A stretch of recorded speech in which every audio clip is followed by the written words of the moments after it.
ఎన్ gold buyers మీ కష్టాల్లో నమ్మకమైన మీ ఆత్మీయ నేస్తం. అట్లా ఓ విశ్వనాథ్ గారి దగ్గర సినిమా, బాపు గారి దగ్గర, జంజాల్ గారి దగ్గర ఛాన్స్ లేదు. బాపుకి రమణ గారు ఉన్నారు, జంజాల్ గారు జంజాల్ ఉన్నాడు.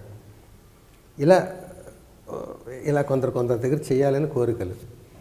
ఆ కోరికలు ఆయన దగ్గర చేయాలి. ఎప్పుడైనా లెజెండరీ, ఆ పాతకాలం నాటి ఆయన కామెడీ అంతా భలే ఉంటుంది. ఆ స్లాబ్ స్టిక్ అదంతా భలే ఉంటుంది. నేను కూడా కామెడీ ప్రూవ్ చేసుకున్నవాడిని ఇవన్నీ అని కలలు కన్నాను. తీరా రాజేంద్ర ప్రసాద్ గారి సొంత సినిమా మేడం, ఇంకేంటి నా హీరో, నా స్టార్టింగ్ సినిమాలన్నీ హీరో రాజేంద్ర ప్రసాద్ గారు. అప్పులప్పారావు, ఆ ఒకటి అడకు, ఇలా స్టార్టింగ్ సినిమాలన్నీ రాజేంద్ర ప్రసాద్ హీరో. అప్పట్లో నేను వేరే హీరో అయినా కూడా ఈయన ట్రెండ్ని దృష్టిలో పెట్టుకుని ఇదే డైలాగ్ ఈయన ఇలా చెప్తాడు, ఆయన నోట్లోంచి వస్తే కొత్తగా ఉంటుంది, అలా కొంచెం అట్లా బ్యాలెన్స్ చేసుకుంటూ రాశాను. అప్పుడు ఆ కొత్త ఆర్టిస్ట్కి కొత్తగా ఉండేది, ఇది ఇమిటేషన్లా కాకుండా. అలాగా మన హీరోయే ప్రొడ్యూసర్ మేడంలో అని ఆయన ఇంటికి వెళ్ళాను, రాజేంద్ర ప్రసాద్ ఇంటికి. అంటే ఏంటి ఇలా వచ్చారు, బాబాయ్ ఏంటి ఇది నిజమా, ఆయన స్టైల్లో ఉత్సాహంగా మాట్లాడు. మేడం సినిమాకి డైలాగ్స్ అవకాశం ఇస్తారేమో అని వచ్చాను అడగడానికండి. నా ఎల్బి శ్రీరామ్ ఛాన్స్ కోసం ఇంటికి వచ్చి ప్రొడ్యూసర్ని అడగడమా?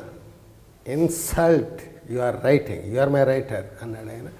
ఇంకా మనకి కాదండి, మనకి ఎప్పటి నుంచో కోరిక. ఇంకో సినిమాకి అయితే నేను సిగ్గుపడేవాడిని అడగడానికి. ఆయన దగ్గర రాయాలని నాకు కోరిక అండి. మీరు ప్రొడ్యూసర్, ఆయన దగ్గర ఎలా అడగగలను, నేను అడగలేను. మీరు ప్రొడ్యూసర్, మిమ్మల్ని అడిగేయచ్చు. అందుకని ఒక ఛాన్స్ చూద్దాం, మీరు కమిట్ అయ్యి ఉంటే ఓకే, లేకపోతే మీరు రాస్తున్నారు ఫలానా చూడండి, నేను చెప్తాను శ్రీనివాస్, ఇవన్నీ అన్నారు. అదంతా తర్వాత అనుకోకుండా ఏమైందంటే, ఆ ఊళ్ళో ప్రతాప్ హోటల్ అని అక్కడ ఉండేది చెన్నైలో, అక్కడ సిట్టింగ్స్. డైరెక్టర్ గారు వచ్చేవారు కాదు, ఈ కో డైరెక్టర్స్ వాళ్ళు నేను. ఆ క్రేజీ మోహన్ అన్న ఆయన తమిళ్లో రాసేసాడు మొత్తం. ఆ స్క్రిప్ట్ తమిళ్లో రాసింది, కో డైరెక్టర్లు తమిళ్ నుంచి తెలుగు ఏంటో చెప్తారు, అది నేను తెలుగులో రాయాలి. ఇప్పుడు సేమ్ ఉపేంద్ర టాపిక్ లాగి. ఇదేంట్రా ఇలా వచ్చింది. అప్పటికి నేను ఇంకా ఇది రాయలేదు, ఓంకారం రాయలేదు. ఓంకారం హైదరాబాద్ షిఫ్ట్ అయ్యాక 94లో షిఫ్ట్ అయిన తర్వాత రాశాను. అది మద్రాసులో ఉండగా అనుభవం. ఇదేంటిది, నేను ఎంతో కలల కన్నా చోట crazy Mohan great writer, doubt లేదు.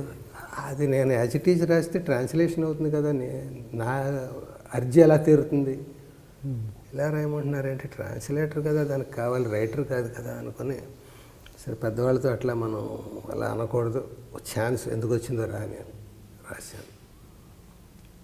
రాసిన తర్వాత అంతా నన్ను నేను కళ్ళాలు వేసుకొని, నోటికి దానికి కళ్ళాలు వేసుకొని రాశాను. కో డైరెక్టర్ వాళ్ళు చెప్తుండేవారు, ఎలాగ రాశాను. షూటింగ్ హైదరాబాద్. నాకు ఇక్కడ లోపల ఇంకొకటి 2 అవకాశాలు ఉన్నాయి ఇక్కడ, నేను ఉంటే రాసుకునేవి. హైదరాబాద్లో నేను ఉండాలి, షూటింగ్ ఆయనకి సంగీతం గారికి దగ్గర ఉండాలి రైటర్. నన్ను అక్కడ ఎక్కడో గెస్ట్ హౌస్లో పెట్టారు. రోజు షూటింగ్కి రావాలి, రాత్రి రేపటి సీన్లు హోంవర్క్ చేయాలి. ఏం చేయాలో తెలియదు నాకు. సెట్లో ఆయన అన్నీ మార్చేస్తున్నాడు. నేను ఇంకో వెర్షన్ రాయమంటే రాస్తున్నాను, ఇది ఆయనకి నచ్చట్లేదు. ఆయనకేం కావాలో నాకు తెలియట్లేదు, నేను రాసింది ఆయనకి నచ్చట్లేదు. అదేమో ట్రాన్స్లేషన్ చేశాను ఆ ఊళ్ళో. నేను చేస్తున్న మెట్లు దిగి చేసిన పనులు ఇవన్నీ. ఇక్కడికి వచ్చాను. ఆ మద్రాసులో ఉంటే 1-2 ఛాన్సులు ఉన్నాయి నాకు, అవి వదులుకుని ఇక్కడికి వచ్చాను. ఈ గెస్ట్ హౌస్లో పడేశారు. షూటింగ్కి వెళ్తున్నాను, గెస్ట్ హౌస్లో ఉంటున్నాను. నా ఊరే హైదరాబాద్, కానీ పరాయి దేశంలో ఉన్నట్టు ఉంది నాకు. వాళ్ళందరూ షూటింగ్కి వెళ్ళి నేను రూమ్లో ఇచ్చాను. అదే తృప్తి లేదు, కొట్టలేదు, ఇలా వచ్చింది ఏంటి అని అనుకుని చూశాను. సెట్కి వెళ్తుంటే అక్కడ నేను రాస్తూనే ఉండట్లేదు, ఇంకోటేవో ఉంటున్నాయి. ఓ రోజు కూర్చొని చెప్పాను, సార్ నేను ఎంతో కలలు కన్నానండి మీ దగ్గర రాయాలి. నేను జనరల్గా అడగడానికి సిగ్గుపడతాను ఎవరిని అడిగినా, చిన్నవాళ్ళైనా పెద్దవాళ్ళైనా కూడా. మీ దగ్గర మాత్రం అడగాలి, లేకపోతే అవకాశం రాదని ప్రొడ్యూసర్ ద్వారా వచ్చానండి. నన్ను ట్రాన్స్లేట్ చేయమన్నారు సార్ క్రేజీ మోహన్ గారి స్క్రిప్ట్ని. నేను గోస్ట్ వర్క్స్ ట్రాన్స్లేషన్స్ అట్లాగా చేయడానికి నేను ఎందుకు సార్, ఎందుకంటే నేను కొన్ని ఆశయాలతో వచ్చాను. నేను పుడింగి నేను కాదు, తపన పడే ఇది ఉంది నా దగ్గర. నాకు మంచి మేత కావాలి నాకు నా కళానికి అని అనుకుని బట్ ఇలాంటి అవకాశం వచ్చిందండి. అయినా రాశానండి. నేను ఇక్కడికి వచ్చే కూడా మీరు ఇంకో వెర్షన్ ఏమన్నా రాస్తున్నాను. సెట్లో మీరు మార్చమంటే నేను మారుస్తున్నాను, కానీ అక్కడ షూటింగ్లో నాది ఉండట్లేదు. ఇలాగ ఒక రోజు కాదు, ఒక సీన్ కాదు, రోజు ఇదే తతంగా జరుగుతుంది. ఇలా కొన్నాళ్ళకి సినిమా అయిపోతుంది, 2 నెలలు ఇలాగ నేను మౌనంగా ఉంటే. నేను ధైర్యం చేసి అంటున్నాను సార్, నేను కరెక్ట్ కాదు సార్ ఈ సినిమాకి. నేను కలలు కానీ ఉండొచ్చు కానీ కరెక్ట్ కాదు. ఎందుకంటే మీ వేవ్ లెంగ్త్ నేను పట్టుకోలేకపోతున్నాను. నేను రాసింది మీకు నచ్చట్లేదు, నా మీద మీకు శత్రుత్వం లేదు, కానీ మీరు అనుకున్నట్టు రాయలేకపోతున్నాను. నేను రాసింది మీకు నచ్చట్లేదు, మీరు అనుకున్నది నేను రాయలేకపోతున్నాను. నేను రాసింది మీకు నచ్చట్లేదు. ఇలా అయితే నేను అసంతృప్తి, మీరు అసంతృప్తే కాకుండా ప్రాజెక్ట్ పాడైపోతుంది సార్. ప్రాజెక్ట్ పాడు చేయడానికి కాదు నేను కలగన్నది, మీ దగ్గర రాసి ప్రూవ్ చేసుకోవడానికి. అది జరుగుతుందేమో అని ఎట్లా కుస్తీ పట్టాను సార్, జరగదని తెలిసిపోయింది. బెటర్ మీరు ఇంకో రైటర్ని పెట్టుకోండి సార్. సడన్గా చెప్పేసి కూడా నేను ప్రాజెక్ట్కి అన్యాయం చేయదలుచుకోలేదు. ఇంకో రైటర్ గురించి మీరు ఆల్టర్నేట్ గురించి ఆలోచించండి. ఆ ఇంకో రైటర్ ఎప్పుడు దొరికితే అప్పుడు నేను మద్రాసు వెళ్ళిపోతాను. ఈవేళ దొరికితే ఈవేళ వెళ్ళిపోతాను, 10 రోజుల తర్వాత దొరికితే 10 రోజుల తర్వాత. భలే అన్నాడు ఆయన. శ్రీరామ్ గారు, రాఘవేంద్రరావు గారు గ్రేట్ డైరెక్టర్, చిరంజీవి గారు, కమల్ హాసన్ గ్రేట్ యాక్టర్, వాళ్ళిద్దరూ కలిసి చేయలేదు. ఎవరు తక్కువ ఇద్దరులో, ఇద్దరు గ్రేట్. కొన్ని అట్లా సెట్ అవ్వకపోవడం అది తప్పు కాదు. మీరు తపన పడుతున్నారు చేయాలని. నేను నుంచి అవుట్పుట్ తీసుకోవడానికి నేను మీకు నన్ను నేను ఏదో ఇది చేసుకుంటున్నాను. సో మీరే వాలంటరీగా అన్నారు ఇంకొకరిని చూసుకోండి అని. ఇంకో రైటర్ రావక్కర్లేదు. ఇప్పుడు జరుగుతుంది కదా, మీరు ఉండగానే ఇంకో రైటర్ లేకుండానే అలాగే ఏదో జరుగుతుంది. క్రేజీమోహన్ రాశాడు, నేను అలవాటు పడి ఉన్నాను ఆయనకి. అది తెలుగులో మీరు కరెక్ట్గా నేను అనుకున్నది వచ్చి ఉంటే ఒకలా ఉండేది. మీరు అలా ట్రాన్స్లేషన్ చేయడం మీకు ఇష్టం లేక మీరు ఇంకోలా ఏదో అనుకుని ఏదో మొత్తానికి ఇబ్బంది పడుతున్నారు. మీరు అన్నట్టుగా ఇబ్బంది పడడం మంచిది కాదని మీరు ఎక్స్ప్రెస్ చేయడం నాకు నచ్చింది. మీరు ఎప్పుడంటే అప్పుడు హ్యాపీగా వెళ్ళచ్చు. మీరు రైటర్గా ఉన్నప్పుడు ఆర్టిస్టులు కొంతమంది ఉన్నారు కదా, ఆర్టిస్టులు ఇప్పుడు అయినప్పుడు అంటే ఇప్పుడు వాళ్ళు మీకు తోటి నటీనటులు అయ్యారు. అంటే అప్పుడున్న రిలేషన్కి ఒక రైటర్కి ఆర్టిస్ట్కి ఉన్న రిలేషన్, ఇప్పుడేమో తోటి నటీనటుల రిలేషన్, దీనికి ఏమైనా వేరియేషన్ ఉందా?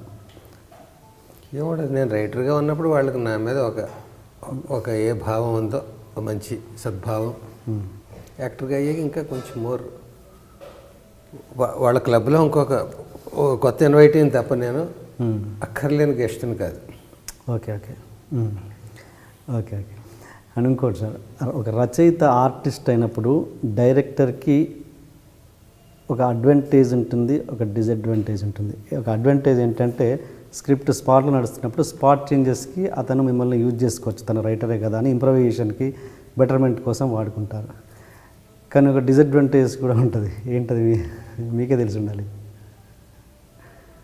రైటర్ ఇబ్బంది పడతాడు, మనం రాసిన మార్చేస్తున్నాడు అన్నట్టుగా, అంతేనా? డిసడ్వాంటేజెస్ ఉంటాడు. అంటే దాన్నే మన సినిమా భాషలో చెప్పాలంటే ప్రతిదానికి వచ్చి వేలు పెడుతుంటాడు అనే ఒక టాక్ కూడా స్ప్రెడ్ అయ్యే ప్రమాదం ఉంది. దీన్ని మీరు ఎలా ఫేస్ చేశారా? అది చాలా ఒక్కొక్కసారి ఇబ్బందిగా మారుతుంటుంది మీకు తెలియకుండా. అంటే రైటర్స్లో కూడా 2 రకాలుగా ఉంటుందండి ఆలోచన విధానం. ఇప్పుడు ఒక డైలాగ్స్ కదా నేను ఇచ్చేది, స్క్రిప్ట్ మార్చాను కదా, స్క్రీన్ ప్లే మార్చను, స్టోరీ మార్చను, నా క్యారెక్టర్ మార్చను. ఆ రాసిన డైలాగ్ అంటే బెటర్ డైలాగ్ అని నేను అనుకుంటున్నది. ఒకసారి బెటర్ కాకపోయినా ఆ డైలాగ్ నేను ఓన్ చేసుకోవడం అంటారు, మనకు ఒక భాష ఉంది. సరే డైలాగ్ ఇది ఇలా ఉందండి, ఇలాగే మక్కి చెప్పాలి, లేదు మీరు ఓన్ చేసుకుని చెప్పండి అంటారు. ఓన్ చేసుకుని చెప్పండి అంటే ఆ చెప్పడంలో ఓ మాట కలవచ్చు, ఓ మాట తీసేయచ్చు, నా ఫ్లోలో పెట్టుకోవడం అన్నమాట. పైగా నేను ఆ యాక్సెంట్ మార్చినప్పుడు అందరూ ఆ యాక్సెంట్ని పట్టుకుని రాసి ఉండొచ్చు, రాసి ఉండకపోవచ్చు. ఈ రైటర్ ఎలాగ అతను రైటర్ గారు చూసుకుంటాడులే అని కొందరు అలా రాసి ఉండొచ్చు, కొందరు ఎలా మాట్లాడుతానో యాజ్ ఇట్ ఈజ్ వాళ్ళే అనుకుని రాసి ఉండొచ్చు. రైటర్స్లో కూడా 2 ఆలోచన విధానాలు ఉంటాయి.